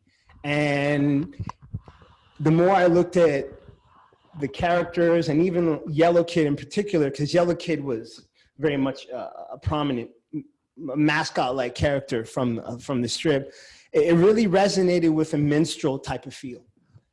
And the more I thought about it, the more I thought, this is the only thing that was good in terms of being destroyed with the demolition of Hogan's Alley. So I show Yellow Kid dead and deceased. And then I have a rose, and the rose represents, well, first of all, the rose is the official flower of the city of Vancouver. And so it represents this, the essence of Vancouver still thriving, still blooming. And the reason for that is because of the influences that add to the cultural fabric of Vancouver, one of which, in this case that I'm concentrating on, that we've been talking about, is Black culture. And that's represented by the light, which is the spirit of the Black community and the Black culture moving through the smoke and the demolition and continuing on. So if you move to the next slide. So here's, and also I'll say what we're looking at is just a little prep work that I've been doing, starting the mural on Thursday is, I'm just breaking it down where just, this is strictly nerdy artist talk, but line work and then mid-completion where it's just kind of base colors and blocking it out. And then the final stage at the bottom is the final work. So all the details, shadings, lightings, etc. So these characters here, first you'll see so basically as the light moves through the smoke, different characters appear and rise out of the smoke. And of these characters, or excuse me, I shouldn't say characters, people. And of the people, right here we see Fielding Spots. Fielding Spots was one of the first people to migrate to BC from California in 1858. And beside him is his son, William Fielding Spots Jr., who resided in Hogan's Alley. And just to elaborate on that, Spots Sr. actually spent a significant amount of time in Victoria. So, and then next you have Vi and Robert Moore. And Vi was well known because she ran Vi's Chicken and Steak. And Vi's Chicken and Steak was one of the places, if not the place, to get soul food at the time. And it was also a popular spot for entertainers to go to as an after party.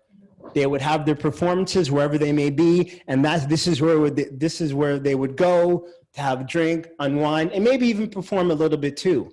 And I'm talking performers like Sammy Davis Jr., Lena Horne. I mean, it's all documented, and this was a spot they went to. And it very much added to the social life and the nightlife within Vancouver, because in the same ways that for a while, people would hit up Granville when they went out, people would hit up Hogan's Alley, and Vi's Chicken and Steaks was one of the places they would go to. So as you move, so moving forward on the next slide, here we have Leonard Lane. Leonard Lane was an activist who first came into the public spotlight when it started getting into the press that he was being refused service at local restaurants because he was Black. Hence why I have the white only sign behind him. And then he also led or became one of the heads of I was going to say the NAACP, the British chapter of it, but I'd ask you, after hearing you, Adam, I'm wondering if the National Association for the Advancement of Colored People, if that is the same as what you mentioned, the British or the National Association or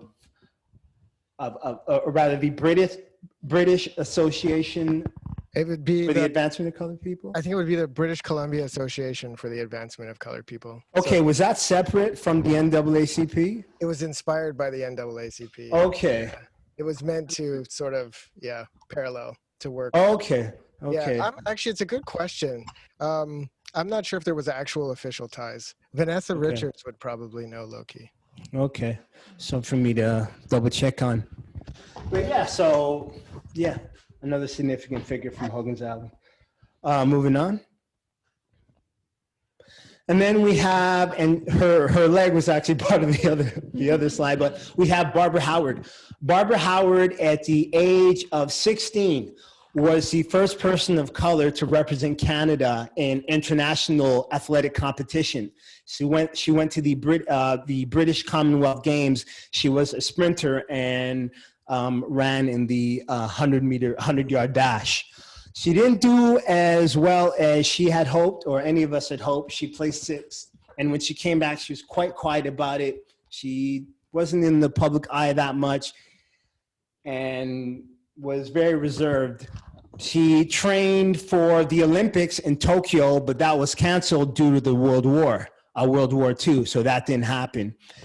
Eventually, she became the first visible minority to be part of the Vancouver School Board and taught in Strathcona, Hogan's Alley. And so that's what she represented. And next to them are the Crump twins. And the Crump twins, I mean, in terms of being, you know, they say as American as apple pie. In terms of being as Hogan's Alley as, I would say as Hogan's Alley as the Crump twins. They moved there when they were 4 from Alberta with their family and were very active in the community and were lifelong entertainers from a very young age throughout their life. Bass, drum, dance, singing, you name it, they did it. And then moving forward, next slide. And then speaking of entertainers, and we have Ernie King. Ernie King was the only Black nightclub owner at the time. He had the Harlem Nocturne nightclub. And the reason he started it is because he was a musician as well, and he had a band, and he couldn't for the life of him find a place that would let him and his band perform. So he was very much of the mindset that, well, don't wait for people to make it happen for you, make it happen yourself. So he started the Harlem Nocturne, which was a prominent nightclub at the time where he performed and other big acts performed as well. And he also started the Sepia Players Club, or rather the Sepia Players, which was I think the first Black theater company in BC. And then to the right of them are the Gibsons. And the Gibsons are a very well-known family of entertainers. From left to right, Thelma Gibson, Leonard Gibson, Austin, AKA Sheik Gibson, and Sid Risby. Leonard Gibson created Bambula, which was one of the first, if not the first, musical productions to air on CBC, and was definitely the first musical production created by a person of color to air on CBC. And Thelma and Sheik Gibson actually performed in that as well. And Sid Risby was not only a singer, but he also was in a rock band as well, whose name is escaping me right now. I'm spacing out, but yeah, very prominent. And then moving forward, next slide. Now, keeping in mind the idea that I mentioned before about using the train as the guide throughout the narrative, I decided to put that in again as I acknowledge the rich history of Black porters by showing the spirit, the light trail that acts as the spirit of the Black culture in Vancouver become the train, just to show like constant motion. And then above the train, and as the light reveals itself to be the train, above them you see 4 Black porters, and these Black porters are actually the Collins brothers that Adam mentioned before. And Frank Collins led the Brotherhood of Sleeping Car Porters, which fought for equal rights and better rights and fair treatment of porters. Even things as small, or not even things like everybody being called George. That was a derogatory thing that was happening within the sleeping cars with porters, where they all have names, but they are all just called George. And it wasn't just an accidental affair. This was basically something that became a derogatory slang. That's how it was received by porters, because it was very much reflecting nobody making an effort to learn the individual porters' names. And amongst the porters, or speaking of porters, another figure who at one time was a porter to the right was a man by the name of Fred Deal. And this was, I wanted to put Fred Deal in a significant light because I wanted to show something that's very relevant today, which is that, and it resonates with the Black Lives Matter movement, which is Fred Deal basically he had different jobs and ended up working for a madame named Marjorie Earl. And Marjorie Earl had a high-end brothel on Granville Street. And everybody went there. And he ended up working for Marjorie Earl, who was a madame, and she was a white woman. And she was everybody knew who Marjorie Earl was, but she was also notorious because she was very vocal about a love for Black men and sleeping with Black men. That being said, Fred Deal worked for her as her driver, but also had relations with her as well. What happened is on the night of October 19th, 1922, Fred Deal was driving with Marjorie back from a night out. Marjorie was passed out drunk in the driver's seat, and they were pulled over by Constable McBeath and Detective Quirk, two white law enforcement officers on the corner of Granville and Davie. Like I said, Marjorie Earl was passed out drunk. They pulled Fred Deal out. Scuffle ensued, and next thing you know, Fred Deal shot Constable McBeath dead. He was arrested, sentenced to death, and then the Black community rallied to support for a retrial for him because, as I showed in the smoky shadow that comes off of him, which is based on his mugshot when he was taken in, is he was beaten within an inch of his life. Nobody was arguing, nor including Fred Deal, that he didn't shoot the cop. What they were saying is it was a matter of self-defense. And another thing another reason why they demanded a retrial is because another thing is the gun that he used to shoot Constable McBeath was taken from the brothel. And it was left at the brothel by police officers who owed Marjorie Earl a significant amount of money. And Constable McBeath, who was shot, was very vocal about having it in for Marjorie Earl and wanting to get her any way he could. And he was even quoted as saying, "I'm gonna get her one way or another." So basically, the community in Hogan's Alley rallied together and fought for a retrial. And it was a huge affair, packed courthouse, packed outside the courthouse. And in the end, his sentence was reduced to 16 years and he was spared the death penalty, all because the community in Hogan's Alley, the Black community in Hogan's Alley rallied for his release, or rather for his retrial. So yeah, and then moving forward, I'll speed it up. Next, yeah, just breaking it down. Next slide. And then here we have the African Methodist Episcopal Fountain Chapel that Adam mentioned. And in front of the chapel, and in front of the Black fist, the fists that are raised and the Black Power fist, is Nora Hendricks. And I put her out of the smoke of the demolition as a torchbearer of sorts because she was so active in the community. A lot of people know her as being the grandmother of Jimi Hendrix, but she also worked at Voss Chicken and Steaks. She helped bring Fountain Chapel to help start Fountain Chapel because she said every Black community needs a church. And she also was one of the people to spearhead gathering support for the retrial of Fred Deal. So I wanted to put her in the front, and what she's holding is a gold shield.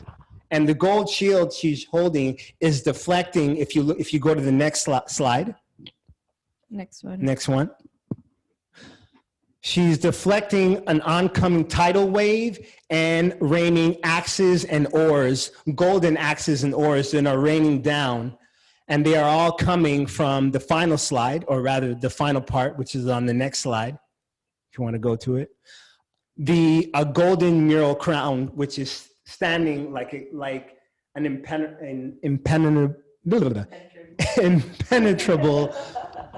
fortress a la City of Troy, as I like to say, amongst lush green hills. And the mural crown, the golden axes, the hills, the tidal wave, and the gold shield that Nora Hendricks is holding are all visuals that I took from the flag of the city of Vancouver. And that represents the city of Vancouver ordering the demolishing of Hogan's Alley, at first for urban renewal, but then they rallied together and stopped the demolishing of Hogan's Alley for a bit. But then the city came back and said, well, we're still going to take it down because we want to create the viaduct. So I wanted her, the last thing I'll say is I wanted her to hold the shield because I didn't want to make it strictly black and white in the sense of the Black community versus the city. In the same way I mentioned earlier on when I first started rambling that, you know, it's not just Black history, it's Canadian history. In the same way, taking down Hogan's Alley, the city of Vancouver was taking down a part of itself because it very much acted a significant part of the cultural fabric that makes up the city of Vancouver. So, yeah. It's just like, it's more than I wanted to happen. It's just more than a dream come true. It's just, there's like speechless, like your talent is just so incredible. Thank you for breaking all of that down for us. I feel like we need to have specific tours just for this mural. Anyways, well, that just came to my head. Anyways, yeah, so that's going to be the special project that VMF is doing this year with Hogan's Alley Society. And it's going to be a very powerful mural, but kind of like you said, what I'm really hoping to get from this is that educational, not only just that educational piece, but having people understand that Black people being in Vancouver is not just Black history, a Black community that's separate. It's Black Canadians. It's Canadian. It's Canadian, you know, like this is the country that we are part of, whether we were born here or not. We are part of this fabric, and this is helping for that to happen. Absolutely. So I just want to thank everybody for sharing that really, really, really quickly, because we're pressed for time. I just want to ask one question that all of us participating here can answer. So Pearl, Edge, Adam, Tafui, Anthony, and myself. And feel free to speak to any of your experience as a Black artist in this city in answering this question. But if we think about the surge of the BLM movement, so it's the biggest civil rights movement that we've seen in decades, and there's been like a surge of support that has gone to different Black businesses, different social causes, et cetera, et cetera. But then we think about, before that, the Black cultural erasure and the disbursement of Hogan's Alley and of Black people in this city in general, and how much that is ingrained in the element of Vancouver's history. And it's basically contributed to the birth of the anti-Blackness in the city. So I guess the question that I want us to answer or kind of discuss together is, how can muralism, how can you guys as Black artists in this city creating murals, how can we combat anti-Blackness in this city? How can we have a voice during this time where all eyes are on the Black community? How can it happen? How can public art help fight this fight for Black people? Let me put my earbud back in. One thing that I want to quickly say before I listen to you guys and your experiences is for me, I want anybody listening to this, like I said earlier, I know that we're going to be answering this question in the context of public art and muralism, but you know, like I said, everybody has made a statement about acknowledging anti-racism and being in solidarity with the Black community. And what you need to understand is it's a bittersweet feeling for people who are Black. You know, yes, it feels good to have all this support suddenly, but we have been talking about discrimination, specifically in this city, for years. A lot of people have been speaking out in their workplaces and you ignore them. A lot of people speak out in their relationships and their friendships, everywhere, you know, and racism, like why did it take having a white police officer's knee on an innocent Black man's neck for everybody to just wake up? And so Black people are exhausted. Black people are balancing this this dichotomy of, you know, feeling grateful but also feeling really upset. So I think that's just something that I personally wanted to just put out there first, and then now I'm really looking forward to kind of hearing what you guys have to quickly say about that before we wrap up. I guess I'll go first then. Yes. Sorry, I'm like submerged in darkness now. Like, but yeah, I think for me the biggest thing is just like murals allow us to, I suppose, put ourselves in front of people's eyes without them being able to look away. Is the way I see it. It's like it forces people to see that we're here. It forces them to see our voices, to see our visions, our imaginations, and whatnot. And for me, I guess that's the biggest thing, is that so often you hear, oh, I don't know, I didn't realize there were Black people here. Like, I never see them, I don't know where to find them, et cetera, et cetera. And I feel like that helps knock down those excuses of, like, the excuse of no exposure to Black people or our feelings and thoughts. So that's, for me, something that's important. Yeah, I would like to echo about what Edge said. I'm just going to keep it quick because I have to go really soon. But yeah, there's, you know, like it was touched upon earlier too, that there's just this myth that Black people don't exist in the city. And I know we are 1% of the population. And a lot of people think that just because we're, you know, fewer in numbers here, that our perspective doesn't count or doesn't matter. But like Edge was saying, like, when you have a huge canvas with Black art made by a Black artist, like, it's there and it's permanent and you can't look away. And I think that's one thing that public art does, is that it subconsciously sinks into how you view people, how you view your city, etc. So having that representation just out in the city, even if you don't immediately like think about like, oh, that's Blackness, like forefront. Maybe you just think it's a pretty drawing, but if it's of a Black person, like that sinks in. So it makes a difference. But yeah, I have to go. I'm sorry. Thank you so much for having me on this panel and for discussing all the things. It was nice to hear everyone's perspective. You're the greatest. Bye. Bye. Any of you guys want to jump in? You go first. Thanks for putting me on this spot. Well, for me, for my work, it's about letting other people see themselves in other people.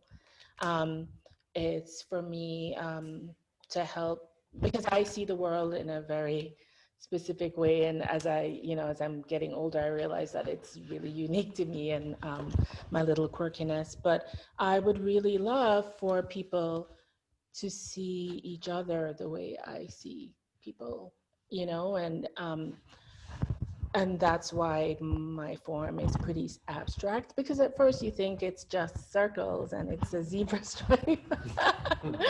And then, you know, you start being introduced to my language and the way I see things, and hopefully it will bring a different perspective and something more positive and something for us to think about in our daily lives, and to just inject something that's a little bit different from this specific topic. It's that this isn't the first time, you know, being Jamaican, this has happened exactly, well, not exactly, because, you know, it wasn't all documented. It's happened before, and it's, you know, every 50 years or so. And I just hope this is the last time that we have to do this. I will say the medium is a message. You have a voice, use it, as we've been using. Mm-hmm. You have an ability to create a work of art, visually, lyrically, performance-wise, whatever it may be. Use your God-given talents to convey whatever it is. As I was mentioning, things are therapeutic, you know, it's therapeutic to get it out. Same as the grassroots movements of taking it to the streets when we are angry. even when the protest died down, when the vocalization dies down, no matter what the outcome, the medium and the message that it conveys remains.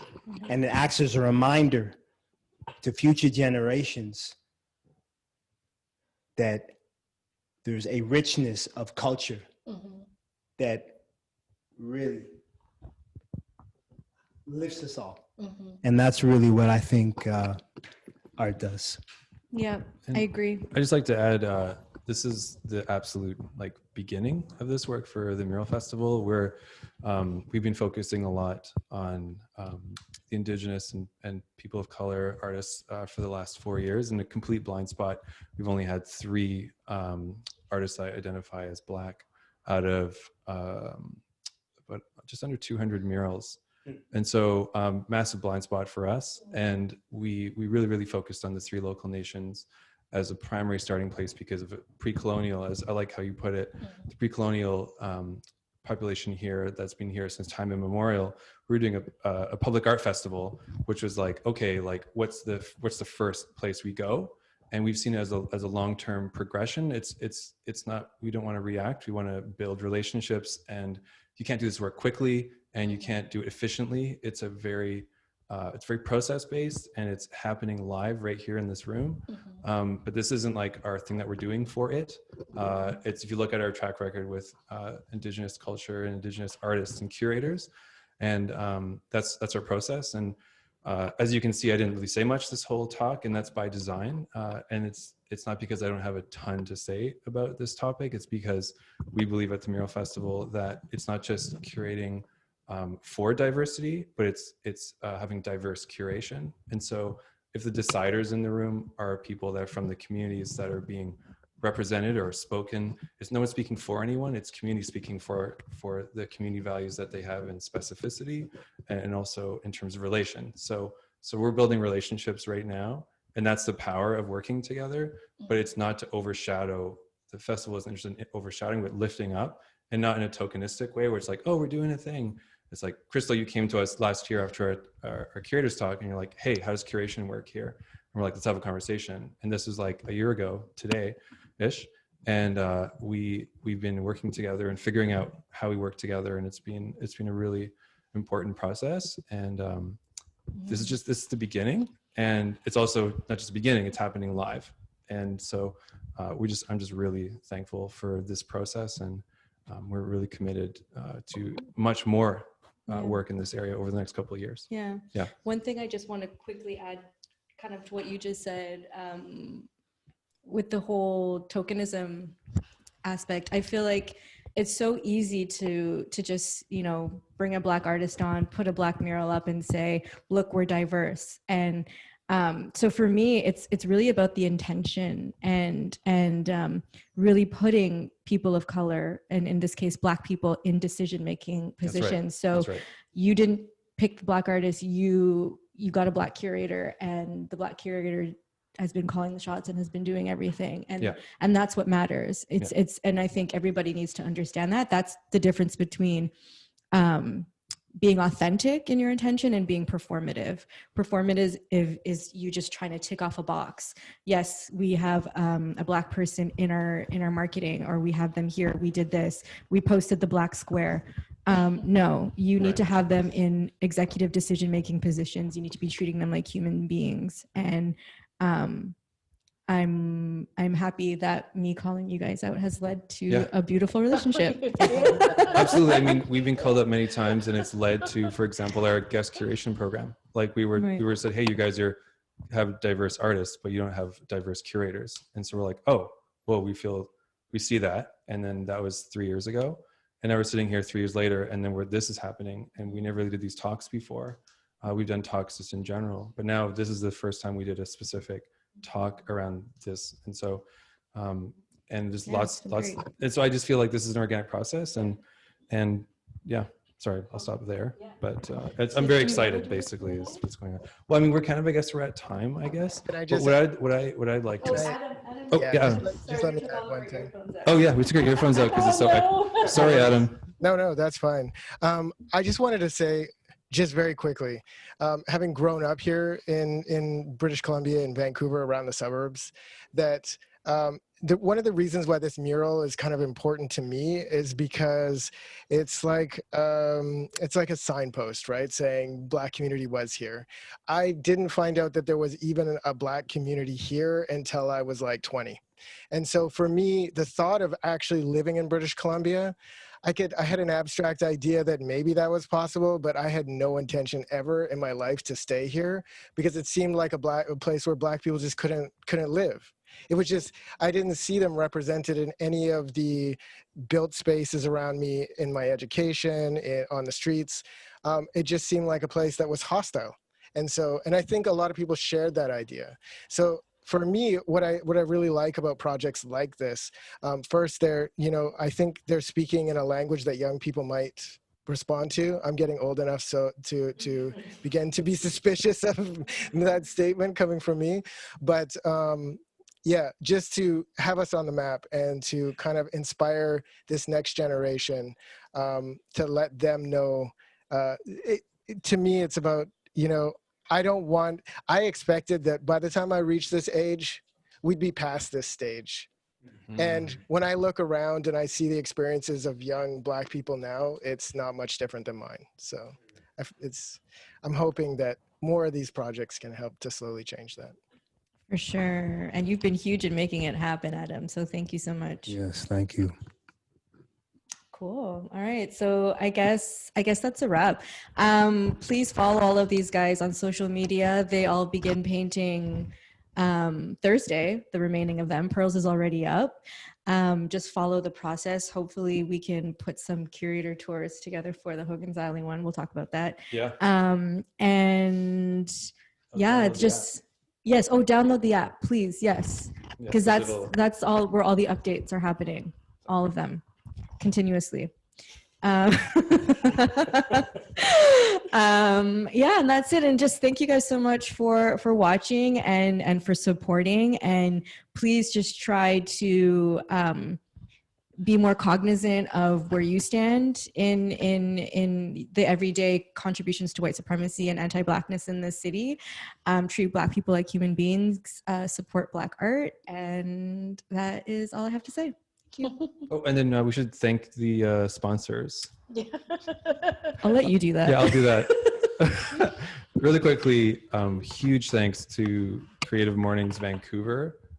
Their team is incredible. We have this homemade television studio that was made, incredible. And then also Leap Creative, who's donated their studio, which is a huge, huge thing, especially in a city like Vancouver, where there's art spaces are under threat constantly. And we have folks at Leap Creative who have donated this studio. So massive gratitude to that. We couldn't do anything we do without these partnerships. Maybe I hand it back over to Marga, or is that it? Yes. Thank you, Marga. Oh, thank you guys. Am I there? Yes, you're on. Oh, good. Great. So thank you again, Krystal, Adam, Adrian, and all the panelists, Edge, Anthony, Tafui, and Pearl, for showing us and immersing us in your work and thought process and the experiences behind them. And I can't wait to walk the streets and see all of them. So yeah, amazing presentation. Your artistry is top notch. So it carries a very important message that represents our city at this moment. So thank you also to the Vancouver Mural Fest for promoting this. One thing that I want to say is thanks to our Creative Mornings volunteers who are helping make this event possible. So Jake, Trevor, Nathan, Gary, Mark, Bussy, Rick, Etkin, and Ryan Ma. Even though they're not there in the space, they're actually working real hard behind the scenes. And yeah, before we end our transmission, I'd like to invite you all to our next Creative Mornings that is happening on September 4th. And we have a very special guest, the explorer, anthropologist, and author Wade Davis is gonna be there for us, giving us a fabulous talk, so don't miss that. But we're also very lucky to have Vanessa Richards as our musical guest for the day. So sign up for tickets at creativemornings.com. Probably, oh, there you go. There's a link so you can sign up. And thank you. Thanks again, everybody. It's been great. So yeah, till next time. Have a good night. Thank you all. Good night, everyone.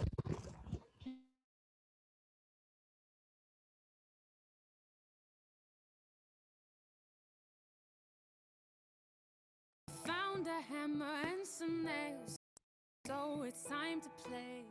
Step into the wild. There is a part of me that knows that I'll be just fine. There is a part of me that knows it's all in my mind. There is a part of me that knows that I'll be just fine. Just fine. I have this part of me that always tries to keep me safe. Another part that seems to sign me up for every race.